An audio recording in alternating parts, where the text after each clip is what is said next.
progresnya seperti apa.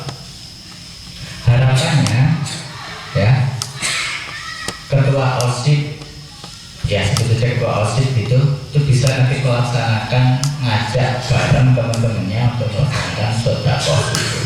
Kapan Pak subuh itu dilaksanakan setiap setiap ba'da sholat subuh, setelah subuhan. Waktunya nggak panjang, hanya subuh ya, ba'da subuh itu sampai dengan duha, terbit matahari. Paling pol setengah jam nggak ada. Waktunya kan segitu. Apa kemudian kita ulangi lagi, manfaat dari sedekah subuh ya adalah Gusti Allah menurunkan 2 malaikat untuk memberikan, mengabulkan ya permintaan Gusti Allah hajat dari orang yang melaksanakan sedekah subuh. Yang satunya apa Pak? Yang satunya mendoakan kebalikannya. Jadi orang yang akan berbuat jahat kemudian ditulis sama Gusti Allah saat pagi juga. Maka paling tidak sedekah subuh itu yang enggak mesti uang, tapi apa? Ringkes enaknya kan gitu. Berapa Pak besarannya? Besarnya besar. Kita butuh istiqomah.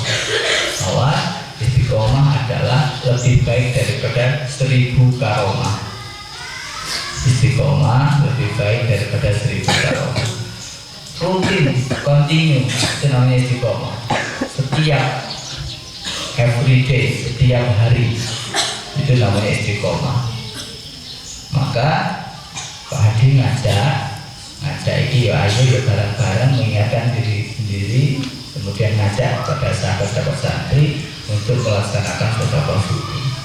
Boleh berupa uang, berupa makanan, hal lain yang bermanfaat untuk temannya yang lain dan seterusnya, saling membantu dan seterusnya, itu termasuk sedekah. Terbiasa sukarela namanya sedekah ya. Nah, jadi itu kembali ke tadi bahwa bulannya Allah itu ada 4 itu, kita masuk pada yang keempat yaitu Muharram. Nah sekarang kita lihat apa peristiwa spesial atau peristiwa yang ada pada tanggal 10 Muharram di tahun-tahun yang dalam sejarah mengatakan 10 Muharram kesebutannya adalah Asyura. Nanti malam habis maghrib sampai dengan besok paginya lagi sampai pada 10 Muharram maksud tadi.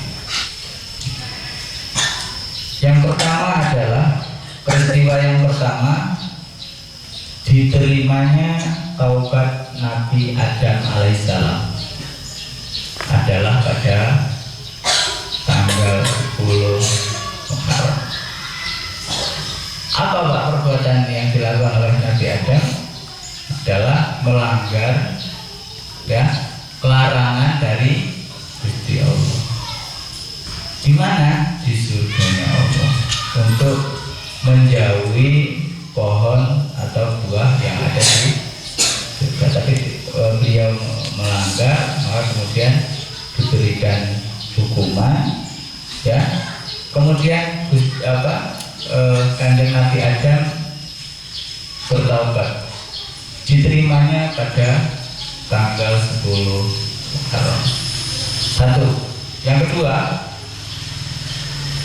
diselamatkannya kapal atau perahu Nabi Nuh alaihissalam dengan membawa umatnya banyak itu, termasuk kita, termasuk dari umat Nabi Nuh. Mengapa? Karena kita yang masih ada saat ini yang tidak naik perahu saat itu, ya berarti dia meninggal, tenggelam karena ada banjir bandang di dunia. Bukan banjir bandang satu daerah, tapi dunia. Itu ya, itu diselamatkannya pada tanggal 10 Muharram. Yang kedua, yang ketiga adalah selamat dari siksaan Raja Namrud. Siapa? Nabi Ibrahim alaihissalam. Dia kemudian disiksa hidup-hidup, kemudian dibakar. Tanya dibakar, siksa ya, ditali, dibakar sama Raja Namrud. Memohon kepada Allah, doa dikabulkan sama Allah. Inti dari doa itu untuk tidak terasa panas saat dibakar. Gusti Allah mengabulkan. Terjadi pada tanggal 10 Muharram. Ya. Selanjutnya Nabi Yusuf alaihissalam dibebaskan dari penjara. Rajanya siapa? Hah?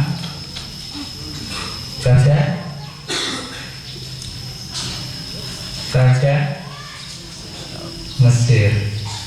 Ya, Raja Mesir dibebaskan dari penjara karena dapat fitnah. Ya, kemudian dibebaskan. Itu juga terjadi pada tanggal 10 Muharram. Selanjutnya yang kelima adalah selamatnya Nabi Yunus alaihissalam keluar dari perut ikan. Bagaimana peristiwanya? Peristiwanya adalah Nabi Yunus alaihissalam pergi meninggalkan umatnya yang membangkang kepada ajaran-ajaran Allah lewat Nabi Yunus. Kemudian Nabi Yunus pergi lungo, naik kapal bareng-bareng dengan beberapa umat yang lain. Dalam perjalanannya, perahu tersebut melebihi kapasitas, harus ada yang turun atau menjeburkan diri ke laut satu orang. Kalau tidak, karam semuanya, gelap, karam semuanya. Bagaimana kemudian mereka yang ABK itu, anak buah kapal yang ada di kapal itu diundi, namanya tulis semuanya, A, B, C, D, K, tulis. Ya, kayak arisan, pernah tahu arisan ya? Keluar nama Nabi Yunus satu kali. Wah, ini jangan keliru ini, masa Nabi malah ya tidak. Ulangi lagi, masukkan lagi namanya, sudah undi lagi, keluarkan lagi nama yang sama, Nabi Yunus.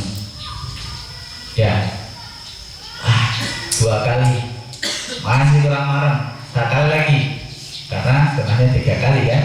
Masukkan lagi, goyang lagi, takatik, keluarkan lagi, dibuka nama yang sama, yaitu Nabi Yunus.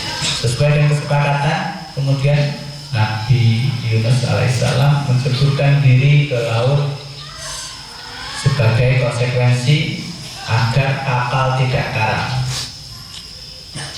Akhirnya dia dengan berat hati, umatnya tadi yang ABK ya, anak kapal, merelakan Nabi Yunus turun. Sebelum Nabi Yunus masuk ke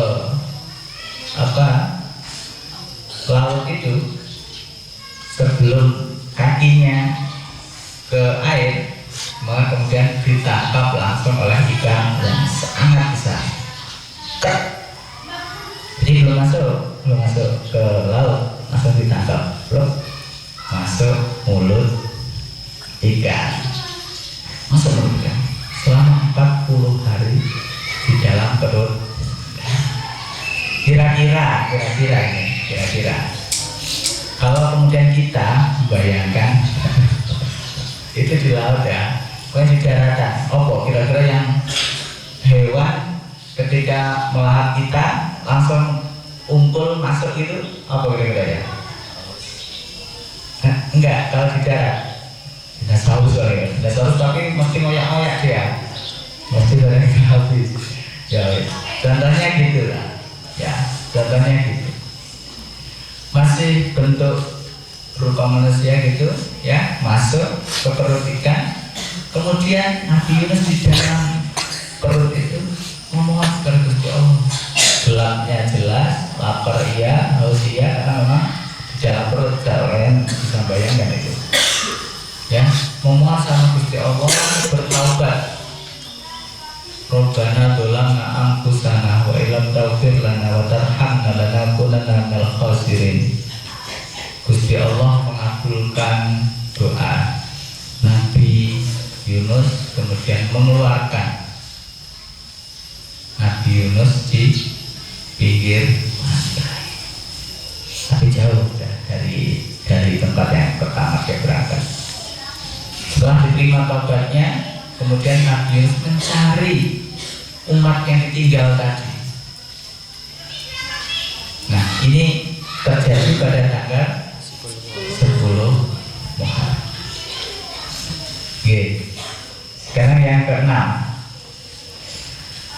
Yang keenam adalah Nabi Ayub alaihissalam. Ya, Nabi Ayub alaihissalam terbebas atau sembuh dari penyakit yang diberikan Gusti Allah sebagai ujian kesabaran dari Nabi Ayub alaihissalam, terbebas dari penyakit kulit. Penyakit kulitnya, ya, itu ditibakan ya ke kita, yang sangat menjijikkan dan berbau. Dalam sejarahnya, Nabi Ayub ini saat mau sholat, tapi dia harus bersuci dulu ya. Itu kemudian ada belatung-belantungnya gitu, ya. Itu kemudian diambilnya ditaruh terlebih dahulu, dia wudhu, selesai baru dikembalikan lagi. Ya, sampai segitunya. Sehingga dalam sejarahnya semua orang meninggalkan dia karena bau yang tidak sedap itu, kecuali istri dan anaknya. Ada satu anaknya yang tetap setia kepada dia. Ya, itu Nabi Ayub alaihissalam. Ya. Kemudian disembuhkan Gusti Allah, ya. Ada air yang memancar itu, rasanya hangat ke panas gitu. Itu kemudian suruh mandi dan akhirnya beliau disembuhkan oleh Allah Subhanahu wa taala pada tanggal 10 Muharram. Nabi Ayub alaihissalam itu atas kesabarannya. Selanjutnya umat Nabi Musa alaihissalam. Nabi Musa beserta umatnya, ya, dikejar sama Raja Fir'aun untuk dibunuh. Kemudian diselamatkan oleh Allah lewat apa? Selamatkannya membelah lautan. Berapa jumlah umatnya saat itu? Sekitar 5.000 umat Nabi Musa alaihissalam yang kemudian mengikut, selesai sampai gurun pasir, ya, laut merah itu. Kemudian laut menutup kembali. Kemudian yang ngajar tadi kan belum sampai di seberang, ya, Raja Fir'aun. Raja Fir'aun belum selesai, laut menutup lagi. Yang terjadi adalah Fir'aun tenggelam di laut merah. Sekarang di mana Pak? Sekarang masih ada di mumi, ya, diawetkan di Mesir sana. Sesuai dengan penelitian, namanya teknologi, ya, penelitian dilihat di jantung dan paru-parunya itu masih ada partikel garam.